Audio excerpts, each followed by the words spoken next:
news today. What would you like for people to know? Monday on Good Morning America. Right now on News Channel 6 at 7, Atlanta's preparing for its time to shine in the World Cup, how law enforcement is making sure events stay safe. And the Augusta CSRA Habitat for Humanity is expanding. We'll take a closer look at their future plans as your News at 7 starts right now.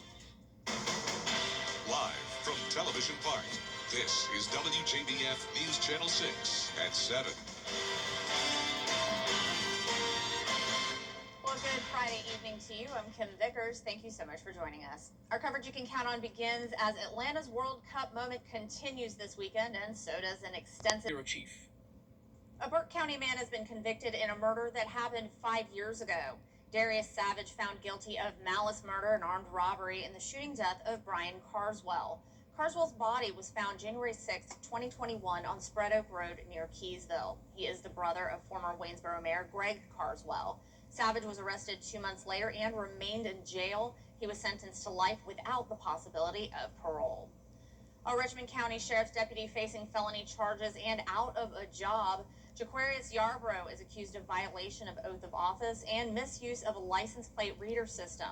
Investigators say the former deputy accessed the flock system for personal reasons. The alleged violation came to light after a routine audit. And a utility worker is dead after a hit and run this morning in Aiken County. It happened after 6 this morning on Rutland Drive and Northland Boulevard. Investigators say a vehicle drove through a work zone and hit 2 utility workers. 19-year-old Billy Norris of Chesnee, South Carolina, was killed. The other worker was taken to the hospital. Investigators say Charles Engasser turned himself into law enforcement earlier today, and he has been charged with hit and run resulting in a death. And it's time now for a quick first check of your forecast with Chief Meteorologist Jenna Petracci. Jenna, we heard loud thunder earlier, but I didn't see any rain when I went outside. So. Yeah, that storm was well in our distance, but it definitely didn't sound like it based off the thunder we heard. But right now on Live Viper 6, we do still have some isolated showers and storms across the area. It's not a washout tonight, though, and these storms will weaken once the sun goes down and we lose the heating of the day. But you can see in Aiken County, that's where we've had a decent amount of rain today. It's becoming pretty widespread here around New Allenton. We have one storm producing a couple lightning strikes and heavy rain along I-20 north of downtown Aiken. Then over towards I-20 in McDuffie County, we also have some heavy rain to the north of Thompson. Looking down towards the south of southern Burke County along Highway 56. Seeing some rain there as well. And there it is in the distance on our Terry Lambert Hyundai Skyview cam showing those cumulonimbus clouds, but it is dry in Waynesboro.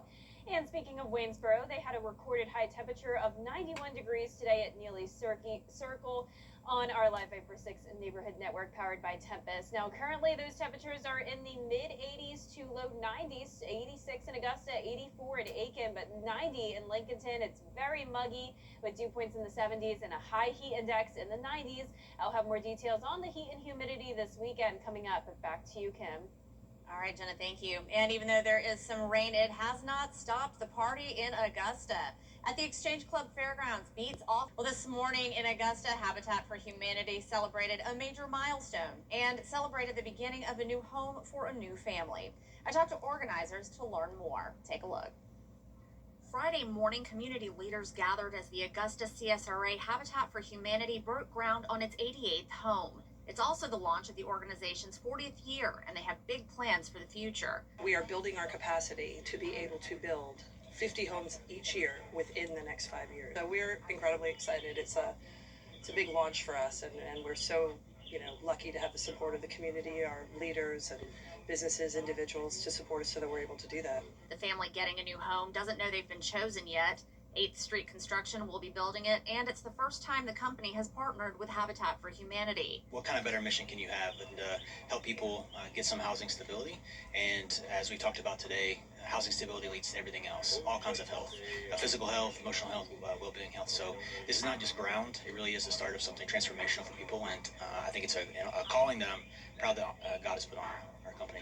Stephanie Bolton is on the board of Habitat for Humanity, but she's also a Habitat homeowner. 3 years ago, she moved into her new house with her 4 children. She says the home they lived in before wasn't safe. Well, the place I was living, it was just like a hit or miss. Sometimes I couldn't run the microwave or the air fryer at the same time, or either, wires with the breaker box would trip, and just thinking like that. New homeowners are required to put in sweat equity, meaning they have to help build their new home. Bolton tells me she enjoyed the process and is grateful for her home. So by me being a part of the board, I'm able to tell my story and help mentor prospective homeowners about any situation, because I've been there and I know what to expect. So it's amazing to be able to be a part of that process and just tell homeowners everything is okay. Habitat for Humanity will host its signature fundraiser, Build the Band, Saturday at 7 p.m. at the Miller Theater. You can still get tickets, and you can find out how at WJBF.com. In Augusta. Well, new developments are taking shape at the Aiken County Recreation Center. The new basketball court is just the first phase of improvements.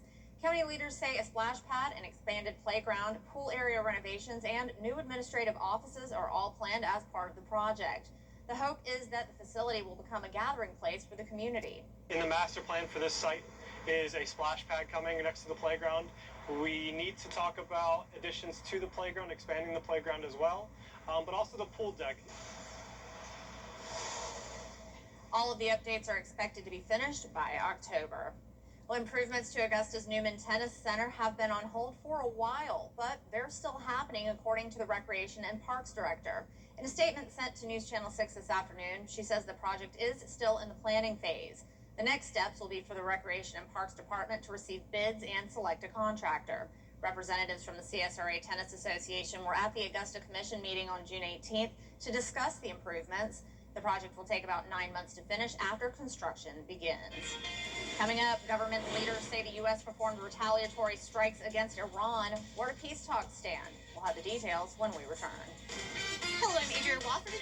We are heating up, and the humidity will be with us this weekend as well. We also have some slight chances of showers and storms, and I'll break down all those details when we return.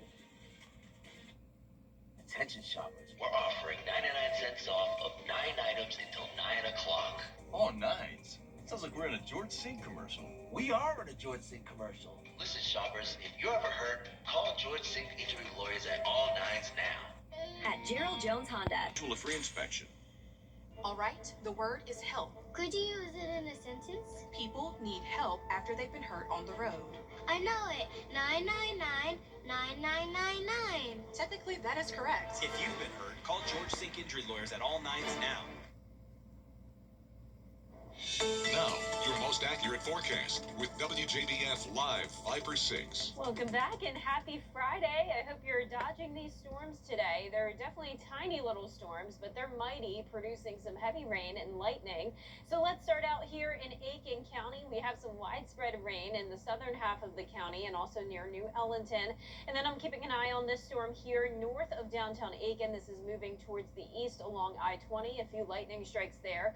We also have some heavy rain right along I-20, and this is along the border of McDuffie and Columbia County. Then those storms are also getting a bit stronger to the south of Waynesboro. One lightning strike there. But our Terry Lambert Hyundai Skyview cam looking good here in downtown Aiken as that storm is once again to the north. 86 degrees, feeling like 93. So very warm and muggy today. Dew points are in the 70s and around the CSRA. We did have several spots hit 90, and we're still at 90 up in Lincolnton where it's dry. So we do have those scattered showers and storms across the Carolina coastline and then also down in Florida. Low pressure system with a stalled frontal boundary also bringing rain to the Midwest. But for us tomorrow, we're going to see a very similar pattern to today. So it won't be a washout, but we will have those hit or miss showers and storms during the peak heating of the day. And speaking of that, it will definitely start to heat up. We're going to have highs up to around 93 degrees in Augusta, feeling like 101 by the 4 o'clock hour. And then it gets a little bit hotter from there. 95 on Monday, heat index of 105. And the heat is not going anywhere. And that will continue into 4th of July weekend. And we'll talk about that in just a moment. But let's talk about the rain this weekend. 30% chance, then down to a 20% chance on Tuesday. Now, yesterday, most of the CSRA was under a marginal risk of severe weather. Now it's just the far northern portion of our viewing area, including parts of Saluda, Edgefield, Lincoln, McCormick counties, and that's for damaging wind gusts up to 60 miles per hour. Now, if you're not included under this risk, keep in mind there's still the chance of some heavy rain and lightning and wind gusts up to around 40 to 50 miles per hour, similar to what we've been dealing with today with the storms. But the rest of tonight, once we get past sunset, the storms are going to fade away. We're going to keep it dry through Saturday morning. Once we get to around noon to 1 p.m., some storms could fire up. Now, I do think our Futurecast model is a little bit over aggressive with the amount of rain it's showing and the intensity of some of these storms, but just keep this in mind as a possibility. Don't need to cancel your outdoor plans. Just keep the rain gear handy and keep an eye on radar. A little bit of a lower chance on Thursday or Sunday, according to our Futurecast model here, but still hit or miss showers and storms possible in the afternoon and during the evening. Now, late next week, we're really going to see that heat dome take over. High pressure is going to lead to a hot Independence Day weekend. We're talking 99 degrees on Friday and Saturday, low temperatures in the mid-70s, and we could easily have a heat index up to around 108 degrees. So be sure to keep that in mind for any of your holiday plans. And then throughout the middle of next week, we're going to be mostly sunny and pretty dry, and the heat is even expected to stick around into the following week as well. So now it's time for a sneak peek of the Partly Cloudy podcast. Just in time for this heat wave, Avery Gray and Miller Hyatt discuss the new season we're in. Some people love the summer, some people hate it. But whether you love it or hate it, it is officially here. Now all the days are going to start to get shorter and shorter and shorter. Yes, that means my favorite season is coming. Yay, fall and then winter, and then you'll be in the frozen tundra, and Avery will love it. And so our hottest summer was in 2011 with an average temp of 83.7 degrees. 7 inches of rainfall, just a hair over 7 inches, which kind of plays hand in hand with them being the warmest or one of the hottest summers. It probably felt like Arizona here. It was probably was like we were probably having tumbleweeds over the savannah. More about summer weather patterns and climatology on this week's podcast on WJBF 6 Plus on your streaming device today. Well, coming up, post-traumatic stress disorder. We'll hear from a veteran and his battle with the condition and how he's trying to help his fellow veterans after the break. Relax and let Kroger... When a bank gets a new customer, they will email you just a bunch of links and say good luck, and that's just not us. A community banker sees this as a start of a new relationship. So we will come out to your office with a group of business specialists. We train your staff to use all the tools designed to boost financial performance. The bottom line is a community banker is in the trenches with your business every step of the way. I'm Lauren Mansfield, and I would love to be your first community banker. Your most watched local news is getting a big plus. WJBF 6 Plus. Download our new streaming app today. It's totally free with no subscription required. WJBF 6 Plus. Brought to you by the Mike Costello Law Firm. Count on the Line Viper 6 Neighborhood Network, powered by Tempest. Relax and let Kroger Delivery handle your groceries.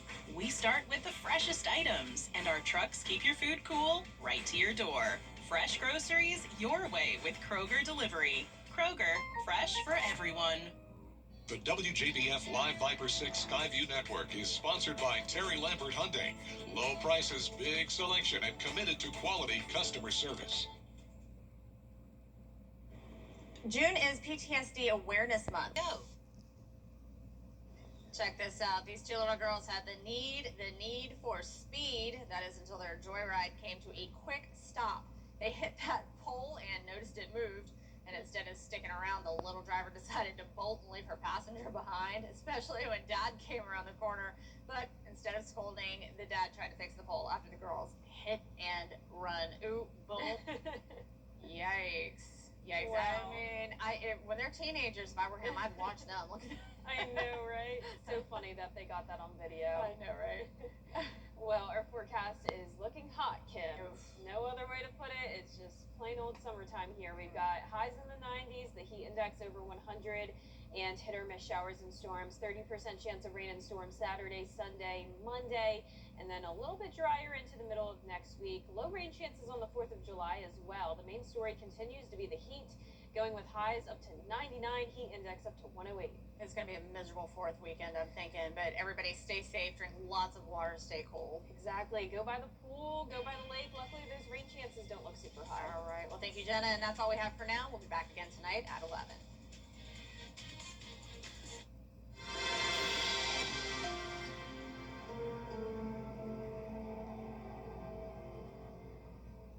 For many in the CSRA, the most dangerous